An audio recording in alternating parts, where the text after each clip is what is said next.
Thank you, Dr. Dixon. Thank you, Presbymania, for allowing me to speak at this fine Congress.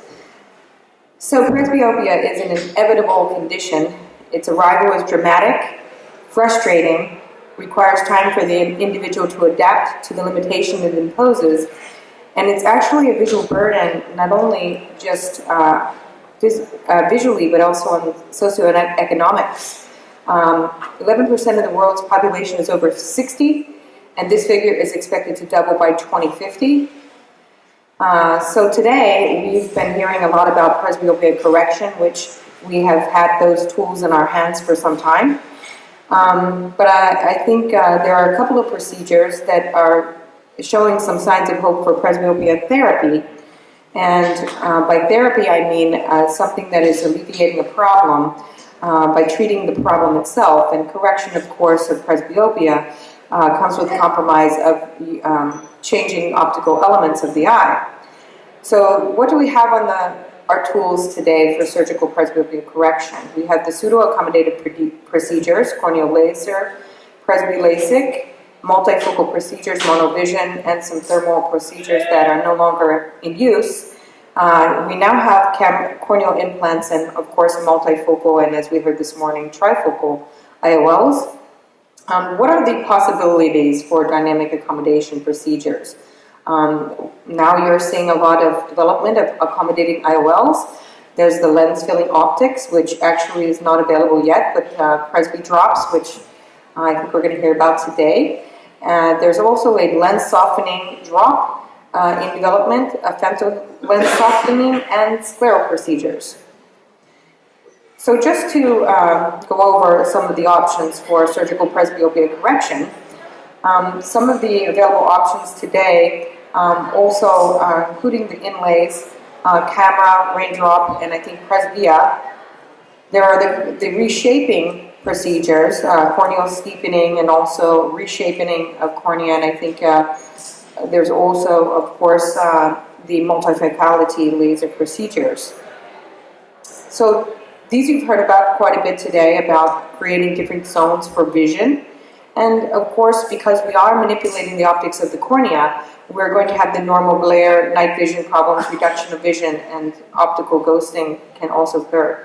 As far as the camera inlays, we heard nicely this morning from Dr. Ditson, in fact, and also Dr. Larange, that the camera inlay has some issues depending on what kind of pupil size you have.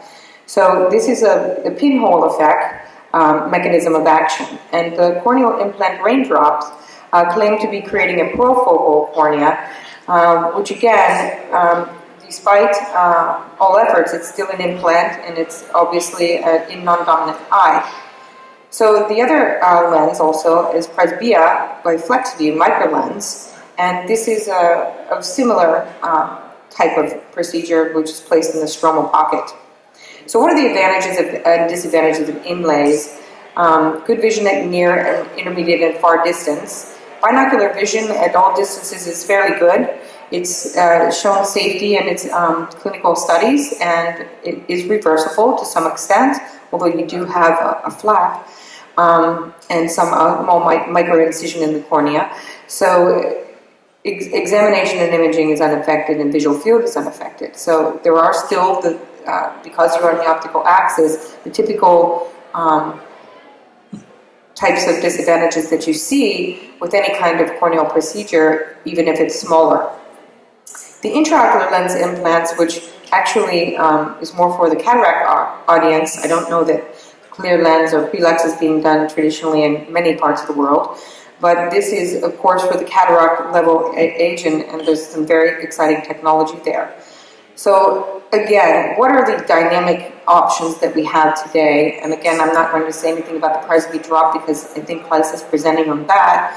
Scleral procedures right now are very old technology, but actually currently in phase 3 FDA clinicals. And today I'm going to talk about laser ACE procedure. So when we have to think about how to address restoring accommodation, we need to understand what the latest literature really says. And there's scleral movement in a normal accommodation. You'll have an indentation on the nasal side. And I apologize that the video is not working here. But in any case, I have the arrows here. And in an old person, you can see that the choroidal stretch that moves upward and helps to move the forces in the eye upward and inward decreases from 1 millimeter to 0.1 millimeter. And the sclera also becomes virtually incompressible at the scleral spur. So the slide is stuck. Maybe we could get it to move forward.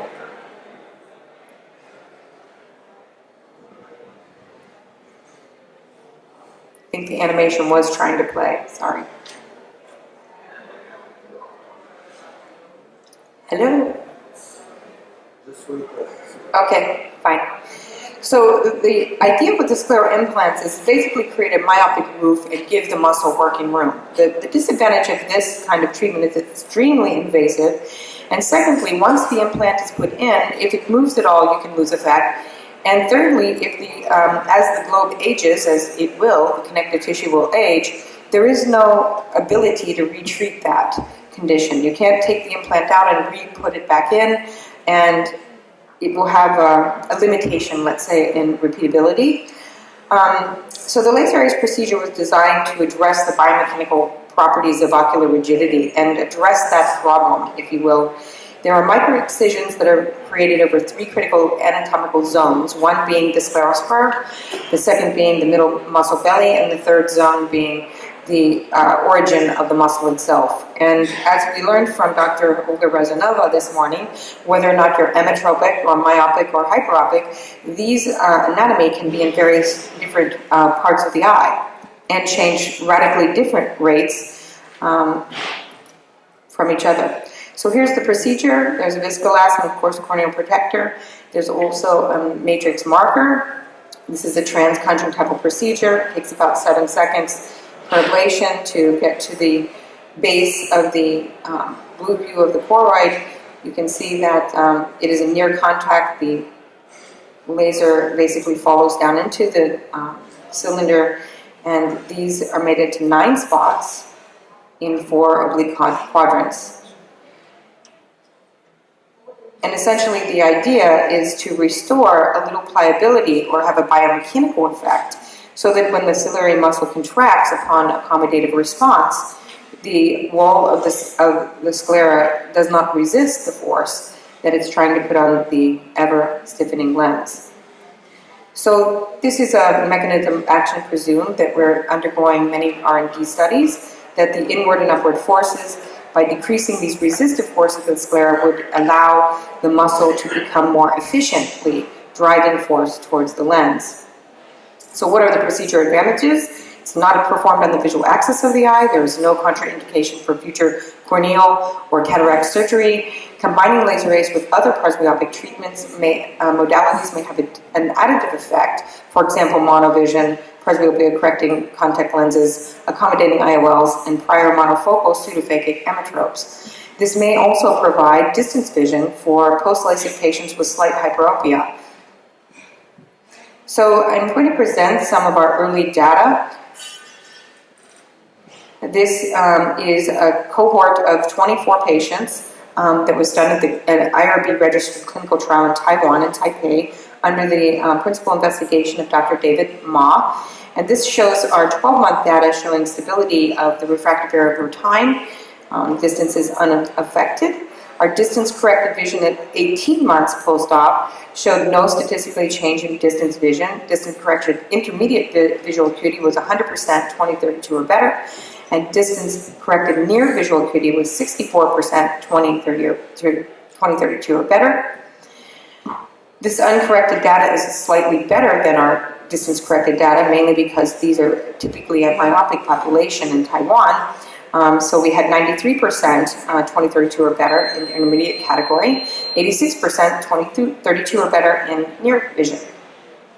Interestingly enough, the stereopsis improved over time, which is very compelling, and we are further studying this binocularity event. This procedure is a binocular procedure, so it is thought that there is some neuromuscular learning that does occur. We have we have a small statistical significant drop in IOP, which we don't have all the data in from this. Is only 20 patients out of 24 that came in, or 28 out of 40 eyes. So basically, we will have to wait and see what that data lines up in. Laser Ace improves quality of life. This is a patient that we did 1 year ago, and we used the CAT-Quest 9F questionnaire, which showed a shift from somewhat difficult, very difficult, great difficulty, to no difficulty in activities of daily life. So the opportunity here is a unique procedure that can rejuvenate the accommodation process and complex, and basically serve an unmet need mostly to emmetropes who neither require or desire refractive surgery. This solution could also decrease the impact of socioeconomic markets in low and high income markets, since it's relatively easy. The laser is about 80 kilograms, it's mobile, it's on wheels, and here in India we have 16.1 million people who are basically go in the category of blindness for uncorrected refractive error, and most of that's in hyperopia, slight hyperopia. So thank you very much for your attention. Appreciate the extra time. Any question, please? Yeah, go to the micro, please, because we are registered. How does laser ace actually reduce the scleral rigidity? So we are right now in an engineering project to basically prove that advanced mechanism of concept. But the premise today is that it decreases or increases the resilience across the globe. This matrix, basically you have a tissue removed and a hard tissue remaining in between the matrix. So that creates a deviation of stress. So it allows that stress to be distributed across that area. I didn't understand. Is there an ablation of some tissue on the sclera? Yes. Is there a thinning of the sclera? No, there is a columnar removal, a very precise 600 micron spot removal, which you know the sclera is very thick, so it creates a channel. So it breaks through some of the fibers, which are dense, irregular connective tissues. Does that make sense? AnnMarie, Yes. it is an erbium laser. Yes, it is. Yes, I want to know about the depth and the size of the incision. Is all the same, or depend the age of the patient, or diopter, or something like that? Today, it's all the same. Our next effort after proving our proof of concept that it works and it's safe is to go into a very detailed engineering analysis of trying to customize this procedure for scleral depth and also age. Today, we don't have great scleral rigidity measurements, but we're doing a project at the University of Alabama to test just that, stress and strain across the globe. Thank you. I've done linear cutting with the erbium laser, I would say 10 years before.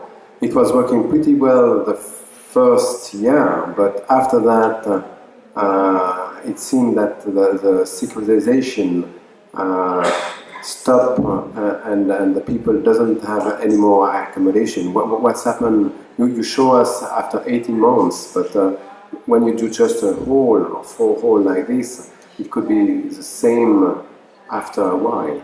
So, twofold answer to your question. One, I know the protocol that you were working with was an expansion procedure. So you're really slicing through almost every fiber, and so that creates some safety. But secondly, it's not repeatable, and thirdly, it's a large amount of tissue removal in one area.